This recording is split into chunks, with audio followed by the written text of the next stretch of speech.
Assalamualaikum warahmatullahi wabarakatuh. Perkenalkan, kami dari kelompok 2 yang beranggotakan Inestia Pariza, Disa Rahmalia, Putih Hijratunisa, Tega Ramansyah, dan juga Darussalam. Di sini kami akan menjelaskan mengenai filsafat pengetahuan dan ilmu. Yang mana untuk memenuhi tugas dari filsafat pendidikan yang dosen pengampunya yaitu Bapak Rosi Satria Ardi MA. Baiklah, saya akan membacakan pembahasan materi pada kali ini yang akan kami bahas.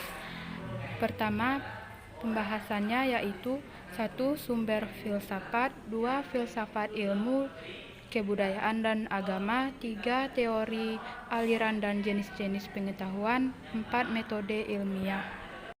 Baiklah, yang pertama A. Sumber filsafat. Di dunia barat, yang mula-mula berfilsafat adalah orang-orang Yunani. Dalam tiap ruang dan waktu selalu ada pertanyaan-pertanyaan yang diminta dijawab oleh filsafat, maka sejarah filsafat menghidangkan kepada kita jawabannya yang berbeda-beda. Filsafat sesungguhnya adalah tafsiran kenyataan manusia dalam tiap kurun waktu dan di negerinya masing-masing menghadapi kenyataan-kenyataan pokok yang sama yang dibentuk oleh kemanusiaan. Kemudian timbul berbagai pernyataan oleh manusia, kemudian pernyataan tersebut dijawab, dan jawabannya ditanyakan lagi, dan seterusnya. Demikianlah seterusnya sejarah filsafat dan sejarah ilmu dalam gerakannya mencari kebenaran. Dalam filsafat lama, skeptisisme berpikiran kritis merupakan aliran filsafat. Dalam filsafat modern, ia merupakan sumber atau pangkal filsafat.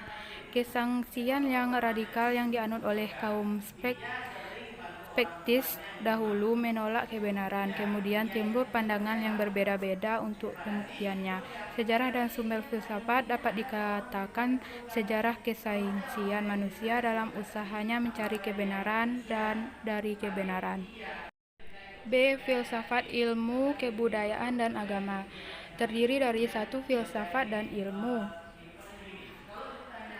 Kata ilmu berasal dari bahasa Arab alima yang berarti pengetahuan. Pemakaian kata itu dalam bahasa Indonesia diekuivalenkan dengan istilah sains yang berasal dari bahasa Latin sciere yang berarti pengetahuan. Ilmu haruslah sistematis dan berdasarkan metodologi, dan ia berusaha mencapai generalisasi. Kebenaran ilmu adalah sepanjang pengalaman, sedangkan kebenaran filsafat sepanjang pemikiran. Ilmu adalah pengetahuan, tetapi ada berbagai pengetahuan dengan pengetahuan ilmu. Dimaksud pengetahuan yang pasti, eksak, dan betul-betul terorganisasi. Ilmu mencari pengetahuan dari segi-segi tertentu, bidang-bidang khusus, sedangkan filsafat mencari pengetahuan dari semua segi dan bidang menyeluruh. Hubungan filsafat dan ilmu menurut pandangan kaum filsuf sekarang yaitu A. Hubungan erat antara kebudayaan. B. Filsafat tidak berkaitan dengan ilmu, ia otonom dan tidak mau diperalat oleh ilmu. 2. Filsafat dan kebudayaan. Suatu kebudayaan ialah cara berpikir dan cara merasa yang menyatakan diri dalam seluruh segi kehidupan sekelompok manusia yang membentuk kesatuan sosial dalam suatu ruang dan suatu waktu. Kebudayaan adalah secara berpikir, sedangkan berfilsafat adalah berpikir secara sistematis, radikal, dan universal. 3. Filsafat dan agama. Agama berasal dari Belanda gan dan Inggris go yang berarti jalan. Dalam peristilahan Islam yaitu syariat, thoriqah, siratal mustaqim atau jalan lurus. Ada 2 kategori agama, yaitu A. Agama budaya yang disebut oleh kepustakaan barat dengan natural religion. B. Agama langit disebut oleh kepustakaan tersebut dengan revealed religion. Bertolak dari definisi filsafat adalah Takrif filsafat agama. Sistem kebenaran tentang agama sebagai hasil berpikir secara radikal, sistematis, dan universal. Ada dua bentuk filsafat agama, yakni filsafat agama pada umumnya dan filsafat sesuatu agama. Materi selanjutnya akan dibacakan oleh Disa Rahmalia. Baiklah, saya Disa Rahmalia akan melanjutkan materinya, yaitu tentang teori, aliran, dan jenis-jenis pengetahuan. Yang pertama, teori pengetahuan. Berbicara tentang teori pengetahuan, idealisme mengemukakan pandangannya bahwa pengetahuan yang diperoleh melalui indera tidak pasti dan tidak lengkap. Karena dunia hanya merupakan tiruan belaka, sifatnya maya atau bayangan yang menyimpan dari kenyataan yang sebenarnya. Pengetahuan yang benar hanya merupakan hasil akal belaka, karena akal bisa membedakan bentuk spiritual murni dari benda-benda di luar penjelmaan material. Dengan demikian, menurut Plato, idealisme metafisika percaya bahwa manusia dapat pengetahuan tentang realitas karena realitas pada hakikatnya spiritual, sedangkan jiwa manusia merupakan bagian dari substansi spiritual tersebut. Ada beberapa teori yang dapat dijadikan acuan untuk menentukan apakah pengetahuan itu benar atau salah, yaitu yang pertama, teori korespondensi, yang kedua, teori koherensi, dan yang ketiga, teori pragmatisme. Yang kedua, aliran-aliran dalam masalah pengetahuan. Persoalan-persoalan pengetahuan yang bertalian dengan sumber-sumber pengetahuan dijawab oleh aliran-aliran berikut ini. Yang pertama, rasionalisme, yang kedua, empirisme, yang ketiga, realisme, yang ketiga, dan yang keempat, kritisisme. Persoalan pengetahuan yang menekankan pada hakikat pengetahuan dijawab oleh aliran-aliran berikut seperti ini.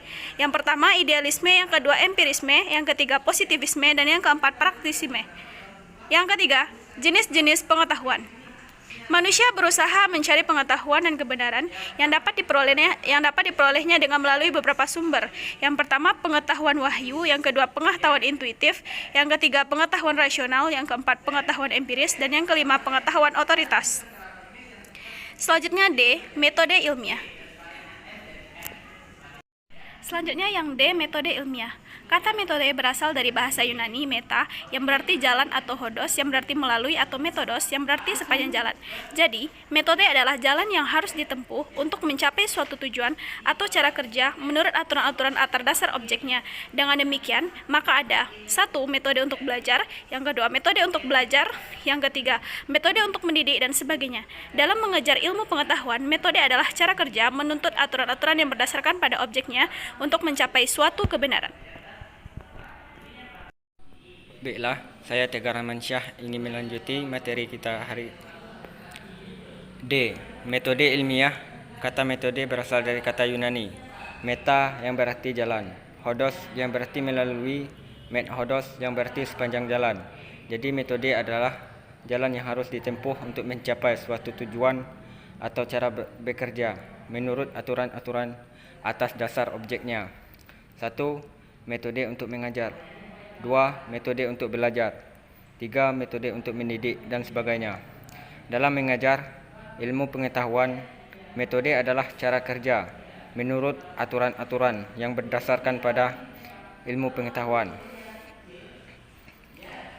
1. Guna metode. Dengan adanya metode ini, orang berarti terikat pada peraturan-peraturan dalam usaha mencapai suatu kebenaran. Dengan keterikatan ini, orang berarti tidak dapat bertindak semau-maunya, tidak tenggelam dalam situasi kebetulan saja, tetapi segala sesuatu selalu diarahkan kepada tujuannya. Jadi ada pilihan, waktu itu, dan keadaan yang tepat, bekerja dengan efektif dan efisien. Kemudian, klasifikasi metode. Metode terdapat dua bagian, yaitu untuk menemukan, kedua untuk mengajarkan.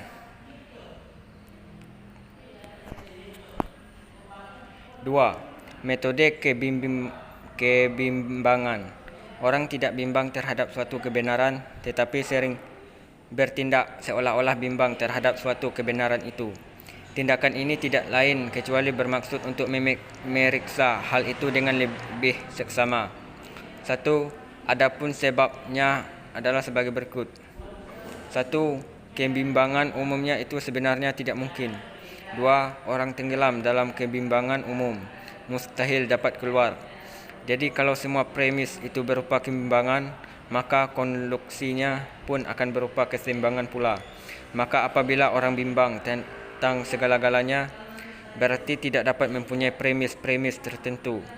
Konklusinya pun akan berupa kebimbangan, analisis, dan sintesis. Cara kerja yang umum bagi semua metode adalah analisis dan sintesis. Hal ini menunjukkan dua buah pekerjaan budi yang pokok dalam rangka menyelami objeknya, yaitu mengurangi dan menyatukan kembali. Mengurangi menganalisis berarti membagi sesuatu objek. Selanjutnya yang akan dilanjutkan oleh Baiklah, saya akan melanjutkan materi selanjutnya, yaitu 3 metode dalam ilmu pengetahuan. Ilmu pengetahuan adalah kumpulan mengenai suatu hal tertentu, objek yang merupakan kesatuan yang sistematik atau struktur organisasi, yang memberikan penjelasan yang dapat ditanggungjawabkan berdasarkan metode dengan menunjukkan sebab suatu hal. 4. Metode ilmu pengetahuan alam kodrat. Ilmu alam kodrat itu mencari sebab-sebab dan hukum-hukum yang berlaku umum dalam seluruh dan kodrat jasmani.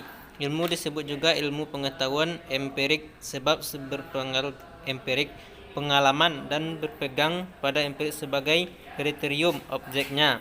Materi gejala-gejala dari seluruh alam kodrat jasmani, formal, sebab-sebab dan hukum-hukum umum dari gejala itu. Ilmu pengetahuan alam kodrat diklasifikasikan sebagai berikut. 1. Ilmu pengetahuan alam kodrat yang anorganis. 2. Pengetahuan alam kodrat yang organis. Adapun ilmu pengetahuan melalui 4 fase sebagai berikut. A. Observasi atau pengamatan. B. Optimis. 3. Eksperimen. D. Edukasi. Sekian materi dari kelompok 2. Semoga apa yang telah kami bacakan tadi dapat menambah pengetahuan dan juga wawasan kita mengenai filsafat pendidikan. Assalamualaikum warahmatullahi wabarakatuh.